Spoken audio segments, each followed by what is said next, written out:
ജമ്മു കശ്മീർ തെരഞ്ഞെടുപ്പിൽ കോൺഗ്രസിന്റെ പ്രചാരണത്തിന് തുടക്കമായി. റംബാനിലെ പൊതുറാലിയിൽ പങ്കെടുത്ത രാഹുൽ ഗാന്ധി സംസാരിക്കുകയാണ്. ഇന്ത്യ സഖ്യം ജമ്മു കശ്മീരിന്റെ സംസ്ഥാന പദവി തിരികെ നൽകുമെന്ന് രാഹുൽ ഗാന്ധി പറഞ്ഞു.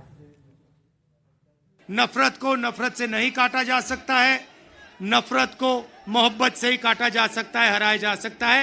और आपने इस चुनाव में देखा होगा, पहले नरेंद्र मोदी जी छाती फैला के आते थे, अब नरेंद्र मोदी जी ऐसे आते हैं।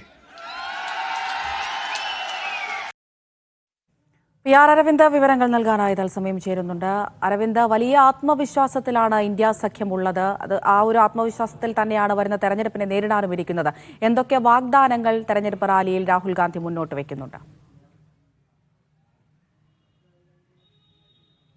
അവിടുത്തെ വലിയ ആത്മവിശ്വാസത്തോടെ തന്നെയാണ് കോൺഗ്രസും ഇന്ത്യ സഖ്യവും ജമ്മു കാശ്മീർ തെരഞ്ഞെടുപ്പിനെ നേരിടുന്നത്. 10 വർഷങ്ങൾക്ക് ശേഷമാണ് ജമ്മു കാശ്മീരിൽ നിയമസഭാ തെരഞ്ഞെടുപ്പ് നടക്കുന്നത്. എന്നാൽ കോൺഗ്രസിന്റെ പ്രചാരണ പരിപാടികൾക്ക് രാഹുൽ ഗാന്ധി തന്നെയാണ് തുടക്കമിട്ടത്. റംബാനിലെ പൊതുയോഗത്തോടു കൂടിയാണ് കോൺഗ്രസിന്റെ പ്രചാരണ പരിപാടികൾക്ക് തുടക്കമിട്ടത്. ഇനി അനന്തനാഗിലെ ഒരു പൊതുയോഗത്തിൽ കൂടി രാഹുൽ ഗാന്ധി പങ്കെടുക്കുന്നുണ്ട്. എന്തായാലും കേന്ദ്ര സർക്കാരിനെതിരെയും BJPക്കെതിരെയും നരേന്ദ്രമോദിക്കെതിരെയും ആഞ്ഞടിച്ചുകൊണ്ടായിരുന്നു രാഹുൽ ഗാന്ധി പൊതുയോഗത്തിൽ ജനങ്ങളെ അഭിസംബോധന ചെയ്ത് സംസാരിച്ചത്. പ്രധാനമായും നരേന്ദ്രമോദിയുടെ ആത്മവിശ്വാസം പൂർണ്ണമായും തകർന്നുവെന്നും നരേന്ദ്രമോദിയും അതുപോലെ തന്നെ കേന്ദ്ര സർക്കാരും പ്രവർത്തിക്കുന്നത് അദാനിക്കും അംബാനിക്കും വേണ്ടിയാണ്, ജമ്മു കാശ്മീരിന്റെ സംസ്ഥാന പദവി പിൻവലിച്ചതുവരെ ഇവർക്ക് വേണ്ടിയാണെന്ന് താൻ സംശയിക്കുന്നതായും രാഹുൽ ഗാന്ധി ചൂണ്ടിക്കാണിച്ചു. എന്തായാലും ഇന്ത്യ സഖ്യം ജമ്മു കാശ്മീരിൽ അധികാരത്തിൽ വരും. ജമ്മു കാശ്മീരിൽ അധികാരത്തിലെത്തിയാൽ ജമ്മു കാശ്മീരിന്റെ സംസ്ഥാന പദവി തിരികെ നൽകുമെന്ന് തന്നെയാണ് രാഹുൽ ഗാന്ധി വ്യക്തമാക്കിയിരിക്കുന്നത്. ഇതുകൂടാതെ തന്നെ ജമ്മു കാശ്മീരിൽ തൊഴിലില്ലായ്മ രൂക്ഷമായി തുടരുന്നു. ഇത് പരിഹരിക്കാനുള്ള നീക്കങ്ങൾ തങ്ങൾ നടത്തും. സർക്കാർ ഒഴിവുകൾ മുഴുവനായി നികത്തുകയും ഈ സർക്കാർ ജോലികൾക്കുള്ള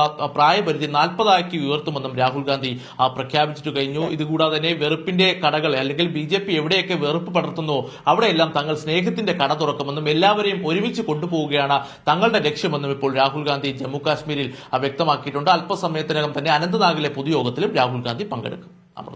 PR അരവിന്ദാണ് വിവരങ്ങൾ നൽകിയത്.